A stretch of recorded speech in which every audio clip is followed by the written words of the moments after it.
জীবনে শান্তির দরকার হলে প্রথমেই যে বিষয়টি বুঝতে হবে তা হলো অতিরিক্ত মানুষের সঙ্গে অতিরিক্ত কথাবার্তা আমাদের অর্ধেক অশান্তির মূল কারণ। আমরা যত বেশি সংযোগ বাড়াই ততই বাড়ে বিশৃঙ্খলা। মানুষের প্রতি অযথা কৌতূহল, কে কী করলো, কোথায় গেল, কার জীবনে কী হলো, এসবই মনের ভেতরে উদ্বেগের বীজ বপন করে। মানুষের ভুল দেখলে সঙ্গে সঙ্গে উপদেশ দিতে যাওয়ার আগ্রহ আমাদের অনেকেই দমন করতে পারি না। কিন্তু সত্য হলো, মানুষ তখনই কথা শোনে যখন সে নিজে শুনতে চায়। এর আগে বলা প্রতিটা কথা শুধু সম্পর্কের দূরত্ব বাড়ায় এবং আপনাকে মানসিকভাবে ক্লান্ত করে। তাই নীরবতা অনেক সময় সবচেয়ে শক্তিশালী প্রতিরক্ষা। একটি সহজ নিয়ম মানলেই জীবন অনেক সহজ হয়।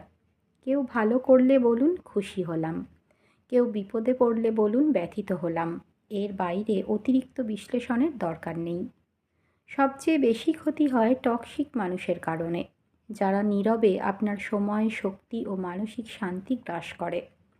তাই ব্যাখ্যা না দিয়ে, অপরাধবোধ না নিয়ে তাদের থেকে দূরত্ব বজায় রাখুন। আসলে নম্র নীরবতাই অনেক সময় গভীর শান্তির পথ খুলে দেয়। আপনি যত কম কথা বলবেন, যত কম ব্যাখ্যা দেবেন, যত কম আগ্রহ দেখাবেন, আপনার জীবন তত শান্ত, তত স্বচ্ছ হয়ে উঠবে।